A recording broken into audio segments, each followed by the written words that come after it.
Welcome to my YouTube channel. I am Satya Prakash, and today's topic for a special lecture is Nature, Philosophy and Significance of the Preamble to the Constitution of India. The topic may be discussed in three parts: the nature, including the background of the preamble; secondly, the philosophy or the idea contained in the preamble which need explanation and analysis of the preamble; the significance, including the constitutional or legal status or position of the preamble. In my previous lecture, which was posted on 12th of December, I discussed about the background of preamble, including the background of the constitution as a whole and also the background and working of the Constituent Assembly. I also discussed in that lecture about the legal position or significance of the preamble to the Constitution of India. In this lecture, I would concentrate on the philosophy or the interpretation of the preamble to the Constitution of India. We have preamble to the Constitution, and though we have preamble to every statute, but the preamble of the Constitution is more important, rather most important in comparison to the other statutes, and it is also very extensive because it deals with the Constitution, which is the instrument or basic instrument for the governance of the society or the state or socio-legal or politico-legal society, which includes the status, the organization of the three main organs of the state, as well as the relation of three organs with the people of the country, including the citizens. For an interpretation or coming to the significance of the preamble to the Constitution, we can explain the words used in the preamble to the Indian Constitution. Initially, there were 80 words in the preamble. 4 words were added later on under the 42nd Amendment of the Constitution in 1976. 2 words in the opening lines, that is socialist and secular, and 2 words in the last lines, that is and integrity. Previously it was unity of India, then it became and integrity of India. Now there are 84 words in the preamble to the Constitution, and it is the beauty of the preamble that all the 84 words have been given in one sentence only. So I will start with the opening words.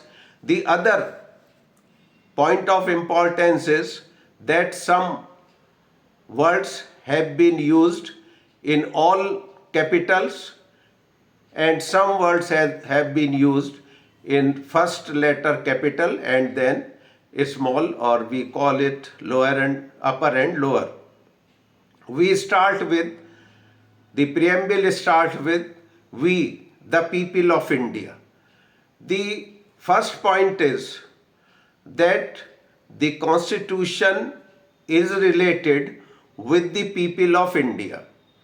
It means the makers, and the last sentence, the last line of the preamble is adopt, enact, and give to ourselves this Constitution.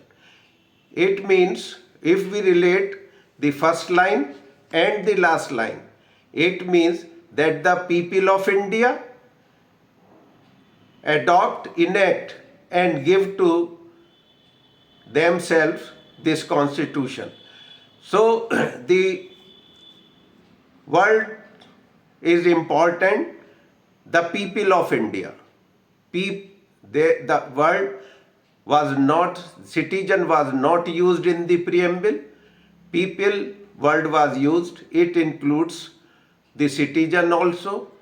And from my angle, in the working of the Constitution, it includes the artificial person also, to whom or to which we give the legal status, like corporation, associations, or companies also.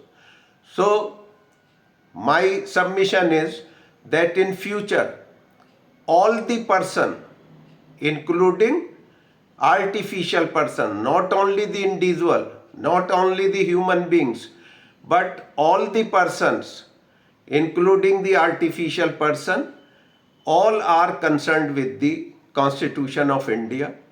Therefore, it is to be considered as adopted by everyone who has been the resident of India. So, the other point is that we the people of India, having resolved, solemnly resolved, we the people of India having solemnly resolved. The word solemnly is very important because it is not a mere resolution, not a mere resolution in the sense that whenever we have a meeting of any organization, we resolved on certain points. It is a solemn resolve. Solemn means a committed, a moral, a significant resolve, a pious resolve, or it is a serious resolve. So this word solemnly includes the very dedication of the people of India, and it is not merely a technical resolution but a solemn resolution. The next word is in otherwise also, when we have something on oath, like an ordinary person submits an affidavit, then they solemnly declare the things.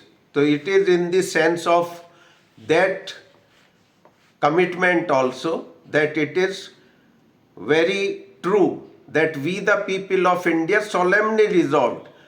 What is being resolved? To constitute India. It means that a new India was constituted. Whatever it was before the adoption of the Constitution on 26 November 1949, a new India, a future India is created. We constitute India. What type of India is constituted? Into originally the words were sovereign democratic republic. The two words socialist and secular before democratic have been added by the 42nd Amendment in the year 1976. So, we constituted India into a sovereign socialist secular democratic republic. We need explanation of these 5 words also. Sovereignty may be defined as the supreme authority in the state. According to Austin, a sovereign may be defined as the supreme authority, the like of which is not found in the state and who is not under the control of any external authority. So, the concept of sovereignty has 2 elements. One is internal characteristic, the other is external characteristic. The sovereign is not under or is not, no other person is equivalent to the sovereign, and sovereign is not under the control of any external authority or state or whatever it may be. Austin said that sovereignty is necessary, continuous, undivisible, unlimited and illimitable. These characteristics show the authority of a sovereign or authority of the concept of sovereignty. Later on, when we apply the characteristics of sovereignty in federal constitution or federal system of state like India or USA, then we find that the sovereignty may be divisible between the union or central and the state authorities. So, in federal system, it cannot be said that sovereignty is indivisible, but it is continuous and unlimited. Bentham said that it should not be taken as illimitable. There is a difference between unlimited and illimitable. Unlimited means that the authority of a person, in this case the authority of the sovereign, is unlimited. The sovereign can do anything. But illimitable means that it cannot be limited. The authority of sovereign cannot be limited by any authority, even by the sovereign himself or itself. But Bentham said, who is considered to be the father of jurisprudence, that sovereignty is necessary, continuous, but it is not illimitable. Sovereignty can be limited to the extent to which it is meant for the society or the state. Then the second word, socialist, which was included in the Preamble by the 42nd Amendment in 1976. Socialism is related with the society, with the economy, with the prosperity of the people of the state. Initially, socialist word was not included in the preamble, but in cases decided by Supreme Court, including the Bombay case, which was decided in 1994, the Supreme Court said that the word socialist and secular was included in the constitution, and whether it was not in the preamble, but the constitution was meant for a secular system of governance. So the this in Keshwanand Bharati also it was held in 1973 that socialism and secularism is an integrated part of the structure of our constitution, and under the basic structure doctrine, the socialist and secular system is covered and therefore cannot be changed or amended to the adversity of the people of India. The,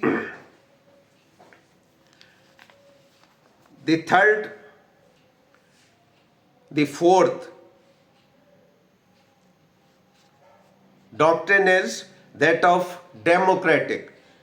We, the people of India, having solemnly resolved to constitute India into a sovereign, socialist, secular, democratic republic. Democracy means the government of people.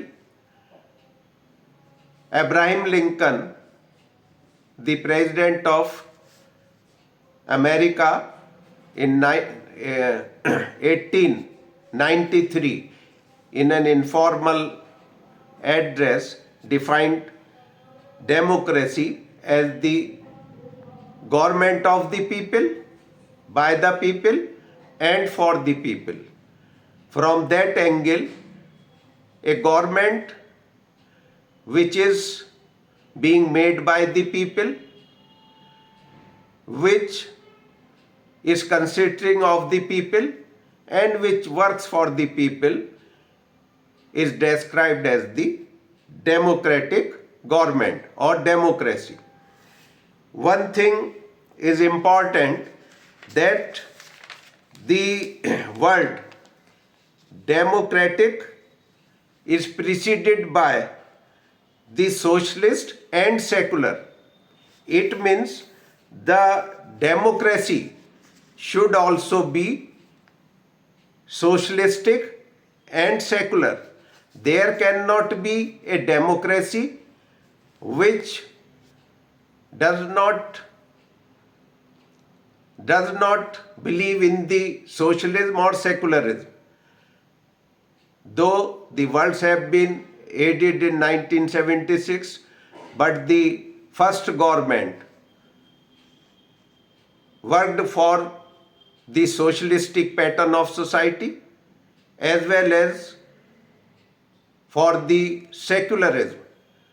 And even before the words added to the preamble, the socialistic steps were taken by the then governments in the form of acquisition of property for public purpose, nationalization of bank to facilitate general public or the public from the lower strata, and also the abolition of privy purse. For all these three to have better socialistic society, amendments had to be made. The 24th, 25th and 26th amendments were made to attain the socialistic pattern of society. The democracy should be secular also. It means that we cannot, or the political parties cannot claim support on the basis of some community. And though we see that most of the tickets or candidature are decided on the basis of community caste, but it is not good for a secular state. There cannot be a declaration which relates with a particular community in the society by the contesting political parties in an election. So the democracy should be socialistic and secular. Then the word republic means that the head of the state is to be elected. The election may be direct or indirect, may be direct or directly elected by the people of the country, or may be indirect, elected by the representative of the people of the country. So the head of the state cannot be by any other criteria, like by virtue of the hierarchy in the family, or like in Britain we have democracy and also parliamentary system like India, but they do not have republic because the head of the state is not elected but by way of hierarchy. Here in India or in US we have republic also, because head of the state is elected, not nominated or decided or appointed on some other criteria. The next line is, and to secure to all its citizens. Now the word citizen comes in.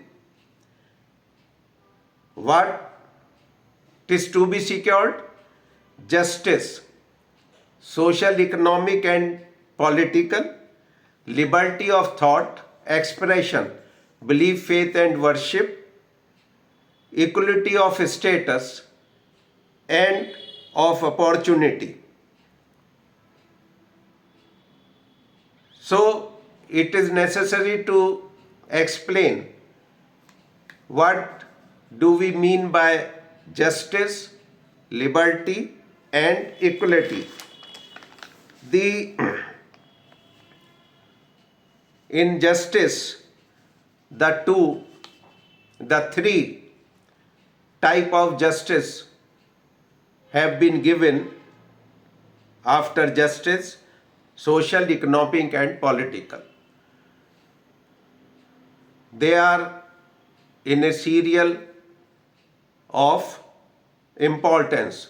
Social justice is the most important, then economic justice and then political justice. We claim that political justice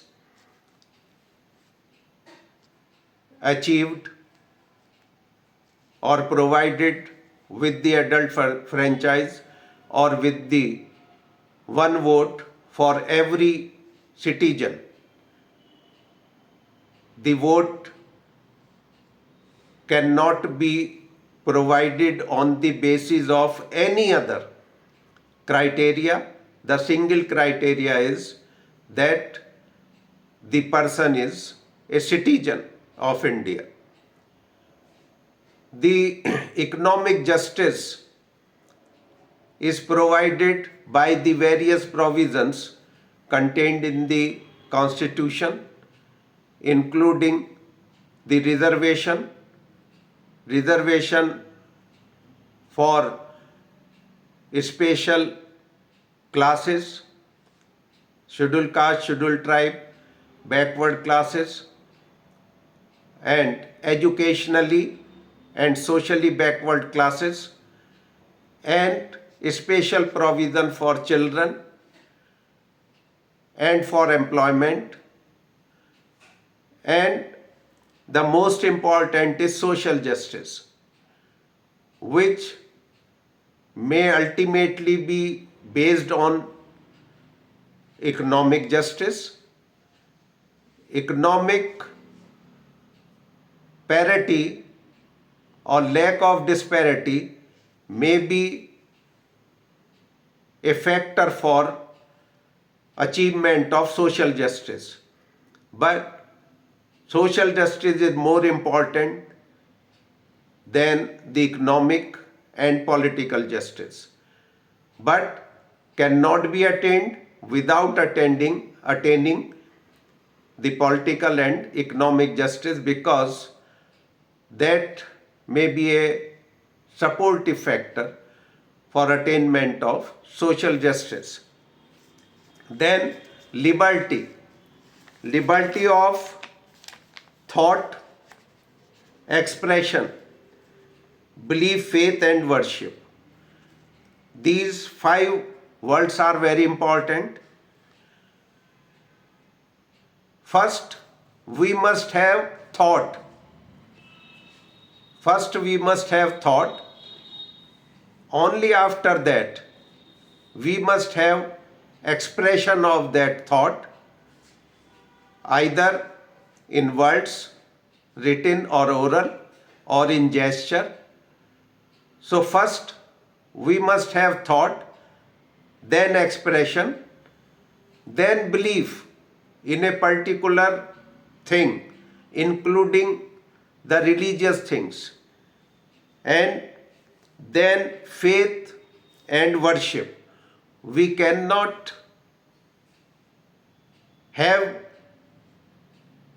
a good worship without having faith and belief. Unless we have belief in the God or in any authority, religious authority, we cannot have a true worship. So we must have belief and faith before worship. Only then the worship can be considered as good. Then equality of status and of opportunity. There are two words, equality of status. Both are related, because if we do not give equality of status, or in other words, the equalities of status can be achieved through giving the equality of opportunity. Unless and until the people or the citizens have opportunity, they cannot be considered as achiever of status.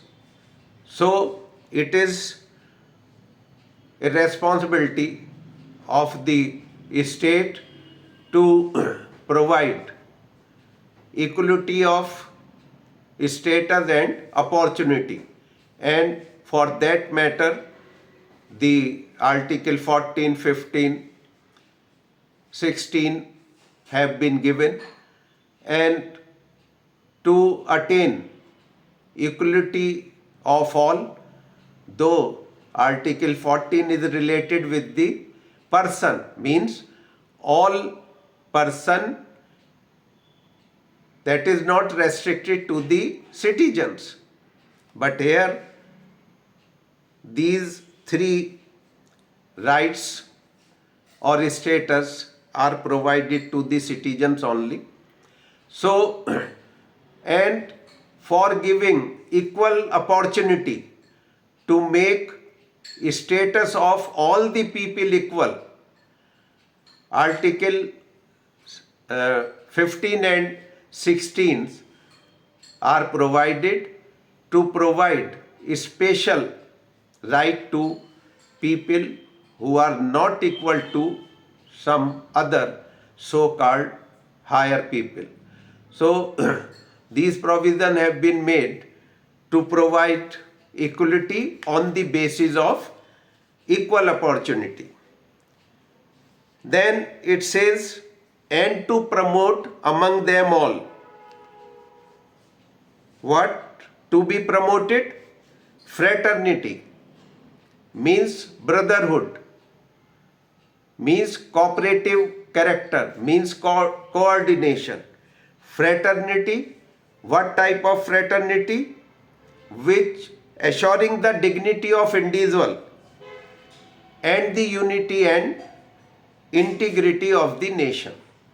The fraternity, the cooperation, the coordination, the brotherhood should be such which promotes or assure the dignity of the individual and unity and integrity of the nation. A French philosopher, Leon Dugville, who propounded the one of the branch of sociological jurisprudence, the social criterion of the validity of law, gave the principle of social solidarity, means fraternity or brotherhood in the society. He also gave importance to the organization like family and educational institution. He said that the first and foremost organization for the development of any person is the family. The second is the educational institution, and after these two organization comes in the state. So he gave the concept of fraternity or social solidarity based on the brotherhood or cooperation of among the people. So then unity and integrity of India. We are clear about the unity, that there should not be any disruptive forces within the country,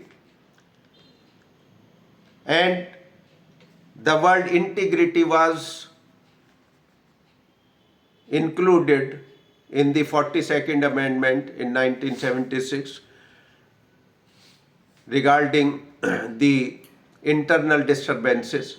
So we have to work for the unity among the people of this country or India, and integration of all the organizations or people for the attainment or achievement of the purposes given by or given under the Preamble to the Constitution of India and in the Constitution itself. So the last lines are Inner Constituent Assembly. This 26th day of November 1949 do hereby adopt, enact and give to ourselves this Constitution. We relate these also are in full Inner Constituent Assembly. It is all the four words are given in capitals, all letters in capital, and hereby adopt, enact and give to ourselves this Constitution are also in the all capital font. So we the people of India, for the things we mentioned after that in the Constituent Assembly, adopt, enact and gave themselves this Constitution. I interpret this that not only the people of India of that time, the people of today are also under obligation, because the Constitution is a living document and it is improving, which is clear from the amendments, more than 100 amendments made in the Constitution in consonance or to cope with the changing circumstances and conditions of society and polity or social, economic, cultural status, and also the political status. The age of voting right decreased from 21 to 18 to have into consideration the opinion of the younger generation. So the people of today also under an obligation to follow the principles laid down in the preamble to the Constitution and in the whole Constitution. So we cannot say that the Constitution was made in 1949 and we are not concerned with that Constitution. We can have changes in the Constitution as per the requirement or demand of the time or circumstances or conditions. But we cannot say that we are not under obligation to respect the Constitution because it was made nearly 76 years back. So the other point is that why when the Constitution was finally signed on 24th of November 1949 and considered to be adopted on 26th November 1949, the Constituent Assembly was dissolved with effect from 25th November 1949 because the Constituent Assembly is made for a special document preparation. Constituent Assembly is meant for the framing or making of some fundamental document like Constitution. Therefore, after the signature of all the members of Constituent Assembly on 24th November 1949, the Constituent Assembly was dissolved. Then a question of interest is that when the Constitution has been finally adopted on 26th November 1949, then why it was enforced with effect from the 26th January 1950.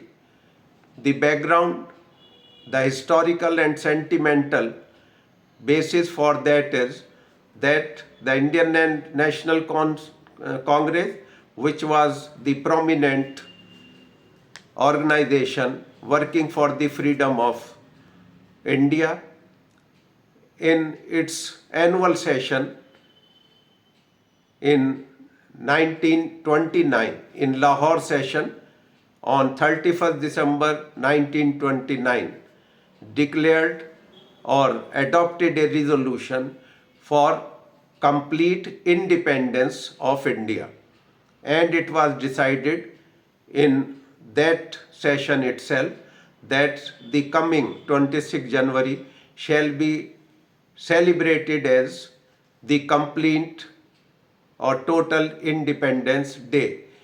So on 26 January 1930, the people came out of their houses and have procession on the roads and celebrated 26 January 1930 as the Independence Day or complete Independence Day of India.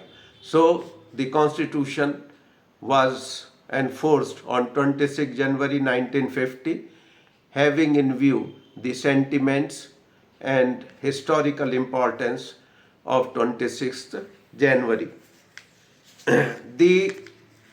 In my previous lecture, I discussed about the constitutional position or the legal position also. As I said, that initially in Re-Berubari case in 1960, which was a reference by the President of India, it was held by the Supreme Court that preamble is not part of the Constitution. Later on, in Keshwanand Bharati versus State of Kerala, it was decided by the largest bench of 13 judges, which also propounded the doctrine of basic structure and held that preamble is the part of Constitution and therefore can be amended, and also it is the basic structure of the Constitution.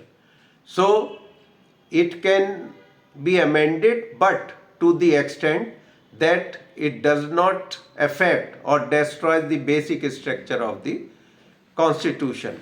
In later cases, like in Indira Nehru Gandhi in 1975 or in Minerva Mills case, it is also declared that preamble is the part of the Constitution. But the doctrine of basic structure is to be followed if there is need of change in the preamble.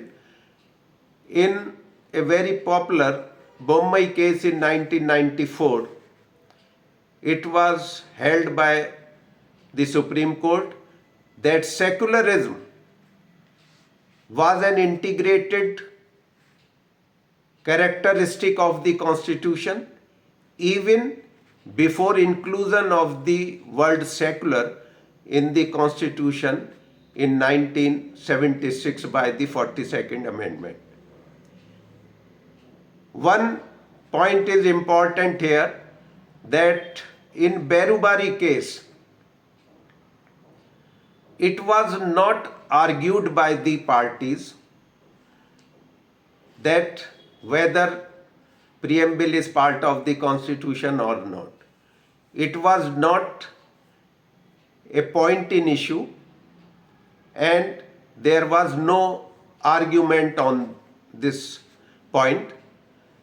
And the other thing about the preamble of the Constitution and preamble of other statute is that the preamble of other statute is not resolved in the legislative body, while the preamble of the Constitution is part of the final resolution or voted upon in the body which is adopting the Constitution or any basic or constitutional document.